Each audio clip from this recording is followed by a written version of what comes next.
That's how he describes Elenin. Now, he said that he saw the discovery and the news about this 50 years ago on the cover of a science magazine, and you can click on that link anytime and it will open up a new window, and it will pause this window, and you can come back here and listen to the rest of this if you have a mind to. If you want to just go there and watch that, that's good enough. That magazine that he's referring to said that there would be a wave at least 3 miles high on all 3 coasts. Now I'm counting the East Coast, the West Coast, and the southern coast, Louisiana, Texas, Alabama, Mississippi, Florida. So if you have a 3-mile wave coming in on all 3 coasts, anybody who lives within 100 miles of the coast is toast. It is clear by now that those people who control this information don't want you to have the truth, or at least I'll say, to give them the benefit of the doubt, I'll say they can't afford to let you know the truth. But when you see it in the sky, then all the speculation is done, because there it is, right there in the sky.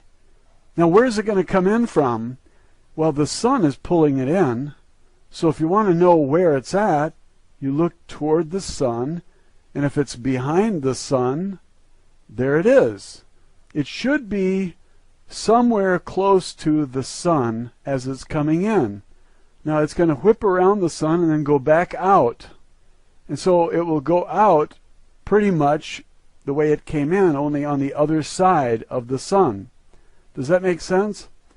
You have to consider that the sun pulls this thing in like a magnet, and it swings around and goes around the sun. It does not collide with the sun. It goes back out. It'll be back in 3,600 more years. Now we have historical record that shows that this thing has come in the past. It was called many names: the Destroyer, Wormwood, Nibiru. It's called Planet X today as one of the popular names for it.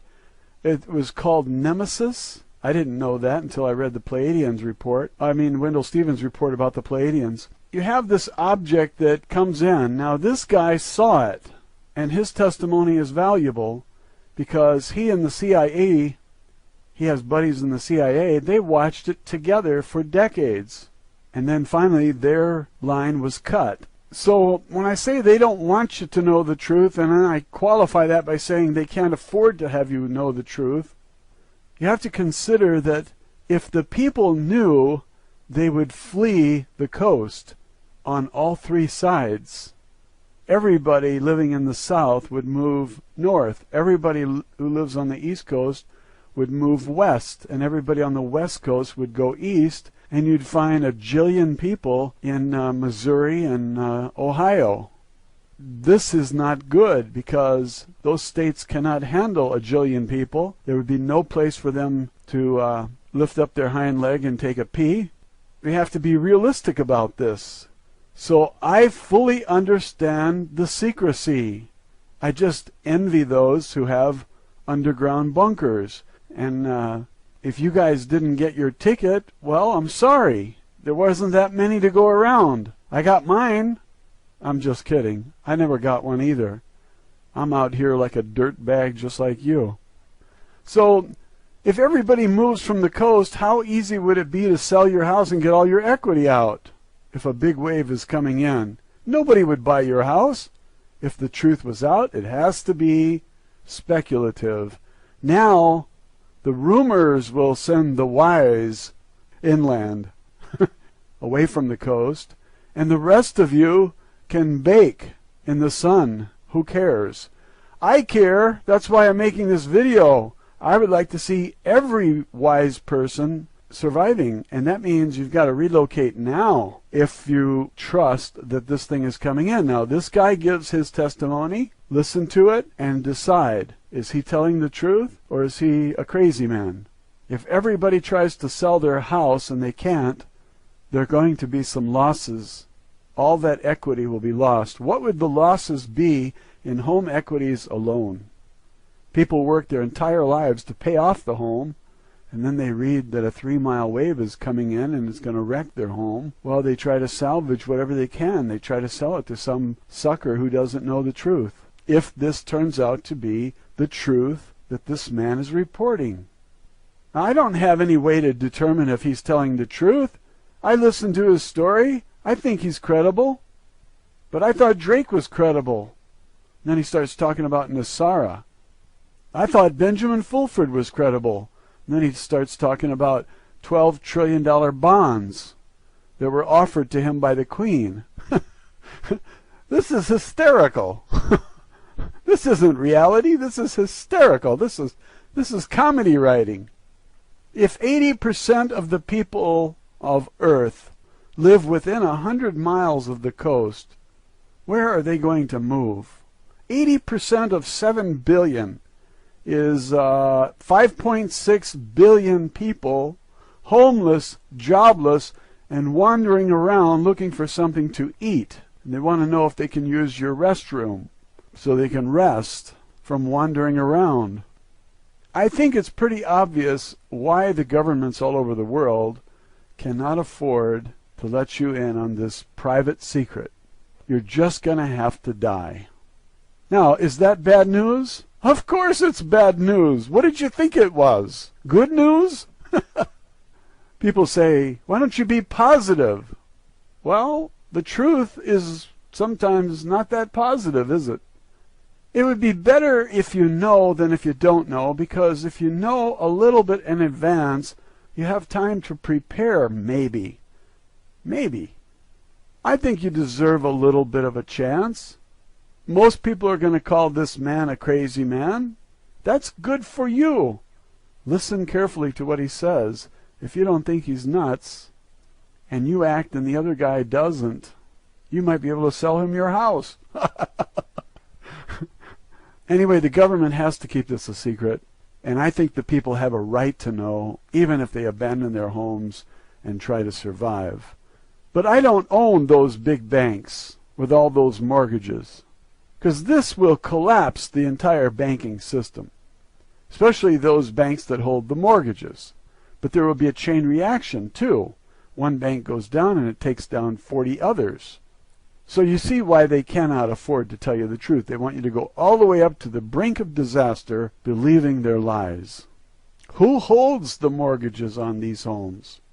Have you seen any trends that these banks are trying to get out of mortgages along the coast? If you do, that might tell you something. If you know how to do research, why don't you look into it? I don't know how to do that research. All I know how to do is type in google.com and type in my favorite word, and there comes all the web pages that have it. If you're more clever than that, then you lead the way. Those biggest banks who hold those mortgages are the same people who own everything else. And they are protecting their investments by keeping you away from the truth. Disinformation, misinformation, and outright lies and propaganda are all legitimate in their eyes because they're protecting their assets. It is in their interest to wage a disinformation campaign to confuse you and deny you the truth. You might think this is very selfish and greedy, but what can you do about it? If you think they're doing it in a mean-spirited way, you can poison their well by spreading the truth to everyone you know. But I think that will come back on you, because when the financial system collapses, everybody is going to suffer. Money will be worthless. Prices will skyrocket. So it's in your interest to keep this quiet too. If this thing is up there, you're going to be able to see it soon. And since it is being pulled in by the sun, you can look to the sun for signs of it. Are there any signs of it now visible? I hate to tell you this, but yes, there are. And those images are put out by the government. They're called SOHO. S-O-H-O. SOHO means stereo images. And do they show it? You betcha they do. Nancy Leader's webpage, zetatalk.com, shows you the pictures of this winged system. I can't call it a planet because it's not a planet. It's a constellation. It's a star with 7 planets going around it. If you believe that he watched it coming in for decades with his buddies in the CIA. I just think it's an interesting video. Actually, it's an audio. The only thing you get to see is a red star, fiery hot, millions of degrees, and that's what he reports. How does Nancy Lieder know that those images are Nibiru? All the drawings of Nibiru from the last time it was here show a ball and wings. And when you look at this thing as it's coming in, on the Soho images, it looks like a ball with two wings. And those wings are a dust cloud, like or rings around Saturn. There's 7 planets in those rings. And there's a whole lot of other debris. This guy says there are trillions of particles, and a particle to him is a 70-pound iron rock. So how does Nancy Lieder know that this object is coming in? Because she has gray friends. They're not from around here. They flew in on a flying saucer, like so many other visitors that have been coming here for thousands of years. And you can find the proof in all historical documents, wall drawings, photos taken by Billy Meyer and the group of 25 witnesses who lived at his compound and saw the spaceships coming in for decades. There are even photos from India taken at the ashram where Billy Meyer lived in the middle of the 20th century. I think I saw images from 1964 or perhaps 1956. I can't remember. At about 40 seconds into this audio video with the insider says that he was very excited about the article and he showed it to his family. The article said, "A 3-mile wave is coming in," and his family said, "Don't worry, it's not for another 50 years. And then he says, that 50 years is come and gone. And so the listener is thinking, hey, we're here, folks, if he's right. At 1 minute and 14 seconds into the video, he says, they've been watching it, referring to the CIA, and then he stopped and he said, I watched it. Now that is not hearsay. That's first-hand testimony. I watched it. This is not a man speaking in the third person. He said, I watched it. How did he get access to uncensored streaming images from the Hubble Space Telescope? He has friends in the CIA. This shows you that the CIA are the privileged class and you are a dirtbag. They're better than you. They deserve the safety of underground bunkers, and you don't. You deserve to die. You deserve to pay for those underground bunkers with your tax dollars. Now, isn't this a fair system? Why hasn't anyone else in the CIA come forward to tell us about this upcoming catastrophe? Don't they care about us? Well, if they did tell, they might be dead by now. Dead men don't talk much. That's why the CIA kills them. Are you catching on? These bankers are serious about protecting their assets, and they would even kill to keep this quiet. This is not about protecting the people or warning the people. The people are dispensable. This is about money. Money is and always has been much more important to bankers than human lives. And those at Goldman Sachs and Morgan Chase and other Illuminati-held assets are more important than your butt. When they ask you, how's the weather up there, you tell them it's windy. They believe the world is overpopulated and they would like to trim down to about 500 million, which means they want to kill 13 out of every 14 human beings on the planet. Now, why would they want to tip you off and tell you the truth? If you don't have an underground bunker, you can't survive on the surface. That's why the elite built the bunkers in the first place. And they built them with your money confiscated by the IRS. If you want me to be blunt about it. Have you noticed how much more desperate the IRS has become lately in the last decade as this thing got closer? They took everything the people had. They figure the assets you have are better off in their underground bunker than in your house on the coast, because your house on the coast will not survive anyway. So in a way, it makes sense to put the money underground. And so the IRS has been extremely aggressive, to the point that people thought that they have insatiable greed. I'm putting most of this in the form of questions to get you thinking, because I can't do your thinking for you. And Channel 7 is not going to do this for you either. They're going to tell you what to think. It's not going to be in the form of questions. They're going to give you statements which are lies, and when you get wise, you're going to say, I realize that this is propaganda. All media is owned and controlled by the same insiders who are allowed to know that Nibiru is coming in, as evidenced by this man's report, and some have even watched it on the Hubble Space Telescope, like this insider who has a heart and decided to tell us. This secret government controls the puppet president because they appointed him to that office, and he obeys their commands. They told him to ram the health care bill through, and he followed his orders. Now they have direct access to your veins and your parents, so they can kill them off when they can no longer pay the IRS. Then they passed the law that government can kill Americans even without charges. Can you see the handwriting on the wall? Why did all of these things happen?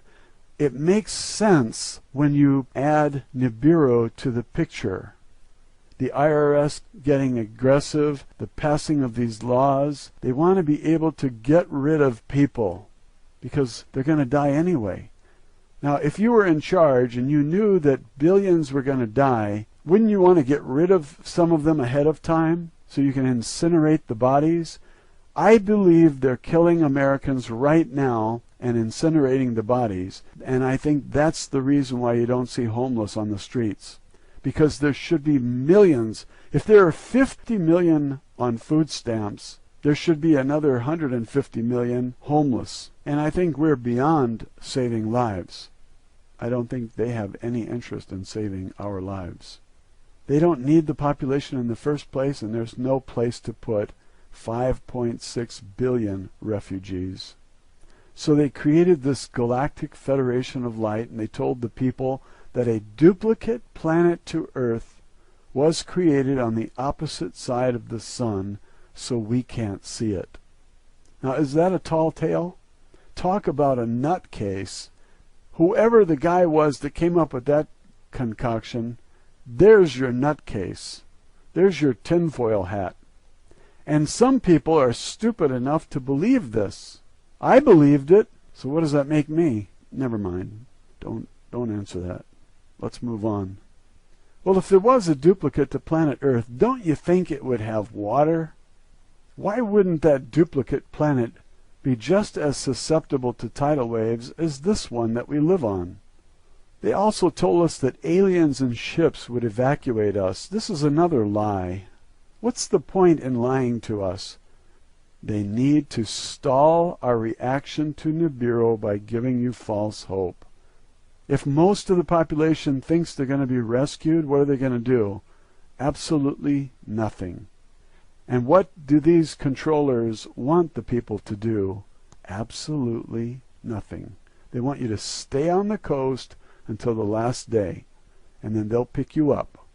And when they don't, you're going to be screaming, "Hey, what about us?" And they're going to say, "Sorry, suckers," just like they always do. They want to give you false hope. And if you think aliens are going to save you, forget it. They're playing you like a piano, man. This is like jazz. You know what I'm saying, man? They play you like you was a piano, man. Read the Sheldon Neidl webpage, PAO.com. POW, like powerful. POW, PAO.com. And go to the bottom of the page and click on updates. You can go back 6 years and read everything that they've ever put out. It's all propaganda. It's all baloney.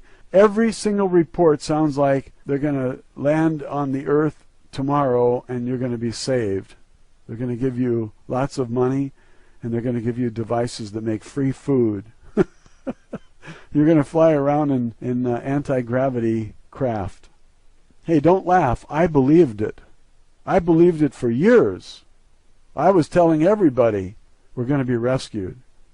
It's funny, those people never believed it. They were smarter than me. So read those reports on the Sheldon Neidl page and tell me if you weren't being played, or the people who read them weren't being played.